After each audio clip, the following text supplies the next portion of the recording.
kalau kita coba renungkan, sekali lagi, kalau kita coba renungkan dari sekian sholat yang kita tunaikan, berapa persenkah bacaan sholat itu yang kita pahami?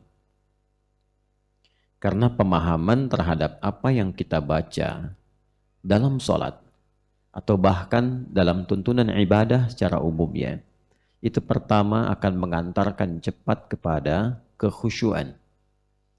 Karena itulah orang-orang yang khusyuk di dalam sholat, selain ia mampu menghadirkan ketersambungan dan kepasrahan kepada Allah saat menunaikan sholat. Itu rumusnya ditemukan di Al-Baqarah ayat 45 sampai 46. Jadi kalau kita ingin mendapatkan kekhusyuan, maka saat akan menunaikan sholat itu, adab pertama adalah menghadirkan kepasrahan dan ketersambungan kepada Allah. Wasta'inu bis-sabri was-salah. Jika kalian punya persoalan dalam kehidupan, kata Allah, maka terima dulu dengan sabar. Terima. Karena desain persoalan itu bukan disiapkan untuk membebani seorang hamba, tapi untuk meningkatkan kualitas kehidupannya agar mampu menghadapi tantangan-tantangan yang memang hadir di masa ia hidup saat itu. Kita tidak bisa menolak perubahan dan tantangan yang ada. Dulu mungkin ke Tanah Kusir, ke sini sedikit macet atau tidak ada macet. Tapi dinamika kehidupan ada perubahan menghadirkan pergerakan yang baru kan? Kendaraan mulai banyak, kesibukan mulai padat, ada. Kompleksitas hidup juga begitu. Pasti ada tantangan yang akan kita hadapi. Ujian anak-anak SD sekarang dengan yang dulu itu berbeda. Tapi tetap ada ujian. Dan ujian itu untuk meningkatkan kualitas sehingga ketika naik ke SMP, kualitas keilmuannya lebih tinggi dan bisa menghadapi berbagai persoalan yang dihadapi di tingkat berikutnya. Dan indahnya Allah ketika memberikan ujian, ini kaidah pertamanya, tidak akan pernah menguji seorang hamba di luar batas kemampuannya. Artinya seorang hamba diberikan ujian karena ia mampu. Ingat itu, kalau tidak mampu tidak akan diuji. Itu dasar di dalam Al-Baqarah di ayat 286. La yukallifullahu nafsan illa usaha. Tidak mungkin Allah menguji seorang hamba di luar batas kemampuannya. Artinya, kita merasakan seberat apapun ujian itu, ternyata Allah memandangnya memang kita yang mampu. Hei fulan, kamu yang mampu, ada hidayat tidak mampu. Karena mampu itu, maka diuji. Kalau tidak mampu, tidak akan diuji. Dan indahnya, setiap ujian selalu disandingkan dengan solusi. Dan solusi yang paling mudah. Dari setiap ujian yang sulit, desainnya itu ada solusi yang paling mudah. Kadang-kadang ternyata dengan senyuman selesai gitu. Ya. Nah, itu nanti ditemukan di Quran surah Al-Insyirah. Al-Insyirah itu sesuatu yang lapang, plong, tenang. Ya kan? Karena itu ketika beban hilangkan plong ya. Ya. Alam nashrah laka sadrak wa wada'na anka wizrak alladhi anqadha dhahrak. Gitu kan, ada beban yang sangat luar biasa berat, seperti ngangkat beban itu. Kalau ada olahraga angkat beban, kan diangkat tapi semua terasa kan sampai ke kaki, ya. Tapi itu semua ditujukan untuk meningkatkan kualitas kita. Wa rafa'na laka dzikrak, untuk mengangkat supaya naik, supaya kualitas lebih tinggi lagi, ya. Tapi yang paling indah, perhatikan baik-baik. Inna ma'al usri yusra. Seberat apapun persoalan yang sedang kamu hadapi, selalu yusra. Ada solusi yang aku siapkan dengan penuh kemudahan. Usrun itu sesuatu yang dirasakan sepakat sulit. Ya. Padanannya nanti ada lagi kata lain untuk menunjukkan kesulitan. Sa'bun. Sa'bun itu kesulitan yang relatif. Bagi si fulan sulit, bagi yang lain mudah. Ya. Bahasa Jepang mudah atau sulit? Oh, sulit ya bagi kita yang belum belajar. Ya? Orang Jepang kan mudah ya. Ya. Saya waktu ke Jepang anak kecil segini tidak bisa bahasa Jepang tuh. Kecil ya. Relatif ya. Baik. Tapi ada kesulitan yang semua mengatakan sulit. Ya. Bawa mobil sulit atau mudah?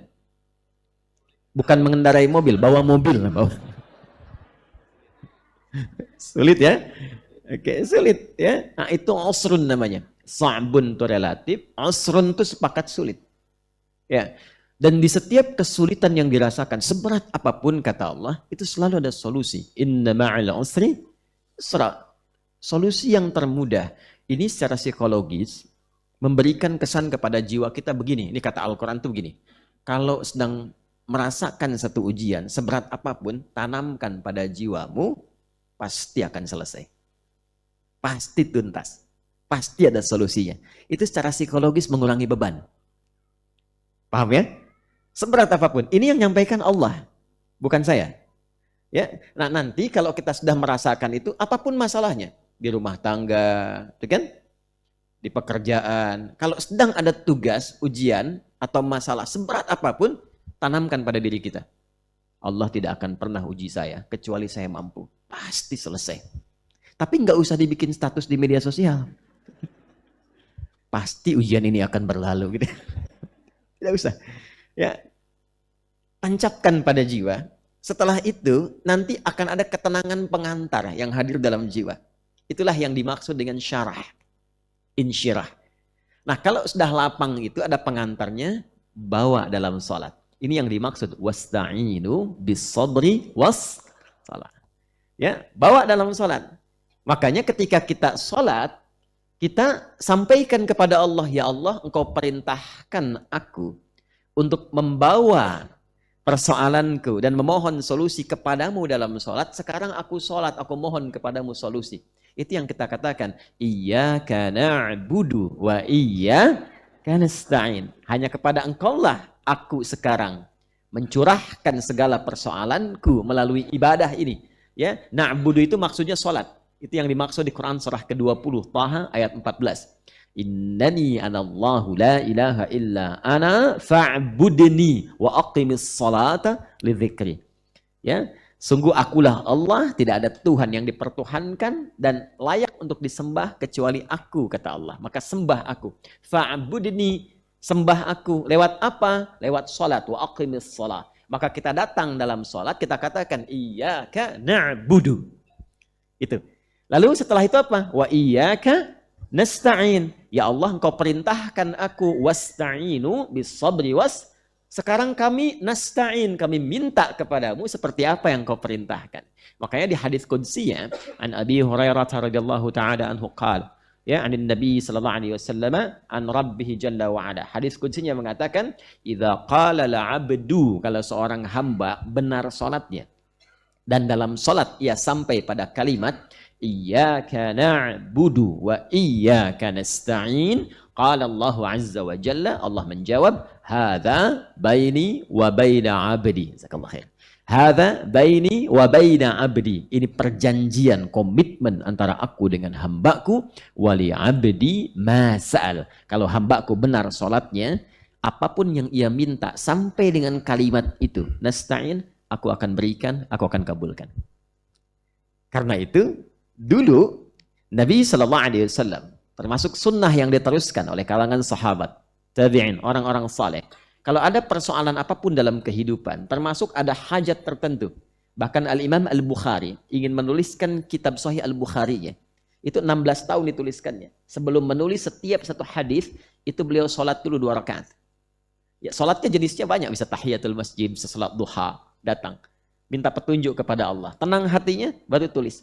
Dimulai di Makkah Al-Mukarramah, di Masjidil Haram, berakhir di Masjid Nabawi. Ya, di Al-Munawwarah. Jadi ternyata sholat itu solusi. Nah, hanya sholat benar itu tidak mudah dilakukan kecuali bagi orang khusyuk. Wa innaha lakabiratun illa 'alal khashi'in. Siapa orang khusyuk itu? Nah, ini balik ke pernyataan awal yang tadi saya sampaikan. Untuk khusyuk dalam sholat, yang pertama itu mesti ada kepasrahan dan tersambungan kepada Allah. Ayat 46-nya, alladzina yadhunnuna annahum mulaqu rabbihim wa annahum ilaihi raji'un. Orang khusyuk itu ciri pertamanya orang yang menyiapkan diri sebelum sholat. Jadi khusyuk ternyata dimulai sebelum sholat. dia menyiapkan diri akan menghadap kepada Allah Rabbnya, dan boleh jadi dia merasakan mungkin dalam sholat itu dia pulang. Ini rumus.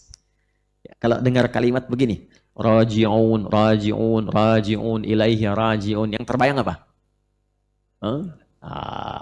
Inna lillahi wa inna ilaihi raji'un, kan?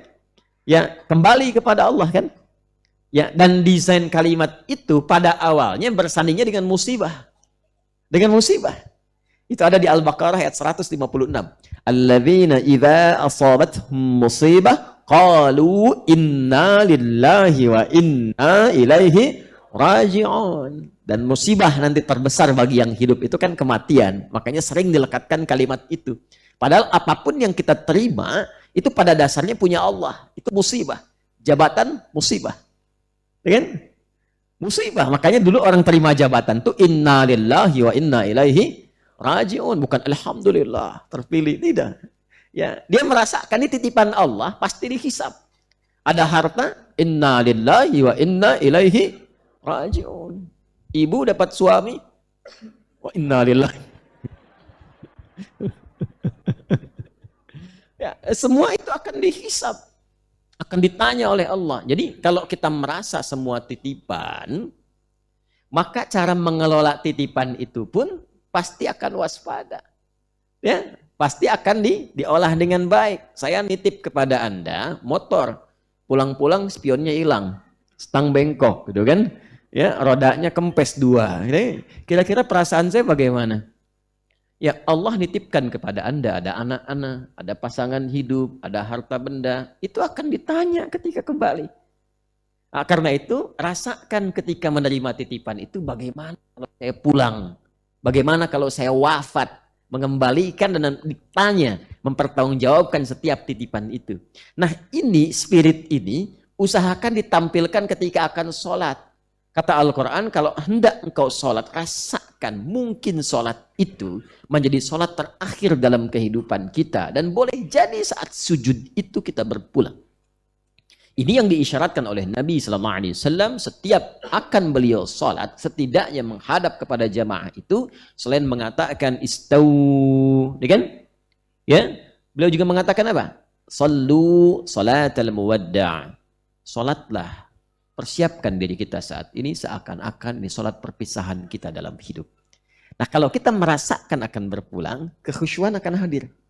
Jadi pengantar pertama, hanya kehusyuan ini akan bertahan di pembuka sholat. Awal-awal. Tengah-tengah bisa kabur lagi. Betul. Ya memang betul begitu. Karena Nabi pun mengatakan demikian. Ya. Atau kama qala Rasulullah sallallahu alaihi wasallam, atau bima ma'na. Ya, idza kabbara, jika seseorang telah bertakbir, mulai takbir itu. Ya, mulai bertakbir tuh. Fa yaqulu syaitanu, maka setan akan mulai berkata, uzkur kadza, ingat ini ya, ingat itu ya. Jadi kalau sebelum takbir, kita bisa merasa fokus, enggak ingat apapun, siap salat saja. Qad qamatis shalah, iqamah kan? Qadnya li taqrib, untuk mendekatkan. Ayo sudah mulai akan salat. Siap. Siapkan hati, khusyukkan. Mungkin akan wafat. Kita siap tuh. Tapi kalau sudah mulai bertakbir, setannya mulai datang. Ingat ini, ingat itu. Allahu Akbar. Ingat mobil, jemuran, status belum diupdate. Apa macam-macam muncul semua. Ya, hatta la yash'ural musalli kam raka'atan yusalli, sampai ada orang salat tidak sadar berapa rakaat sedang menunaikan salatnya. Itu kata Nabi. Kalau Nabi bersabda demikian, pasti terjadi. Salat subuh tadi berapa rakaat? 2. Ada yang 3. Ibu tadi salat subuh? Kesiangan berarti. Ya. Tadi dia subuh. Ya. Ada yang 3, padahal cuma 2. Maka untuk bisa mengurangi itu dan bisa menepikan hal yang mengganggu supaya bisa fokus dalam salat, salah satunya apa? Salah satunya adalah mencoba mempelajari, memahami bacaan-bacaan yang dibaca dalam salat. Itu isyaratnya ada di Quran surah ke-29 ayat 45. Utlu ma uhiya ilaika minal kitab wa aqimis salah. Sebelum Anda menunaikan salat, kata Al-Quran, sebaiknya baca dulu, pahami dulu Lalu amalkan, praktekkan apa yang telah dipahami itu. Itulah sholat yang ideal. Tidak paham itu tidak berdosa. Gugur kewajiban. Jadi kalau kita, bukan kita. Kalau ada orang yang sholat, tidak mengerti, tidak paham apa yang dia baca, tapi dia benar secara fikih dari takbir sampai dengan salam, itu menggugurkan kewajiban, tidak dosa. Kewajiban gugur, pahala ada.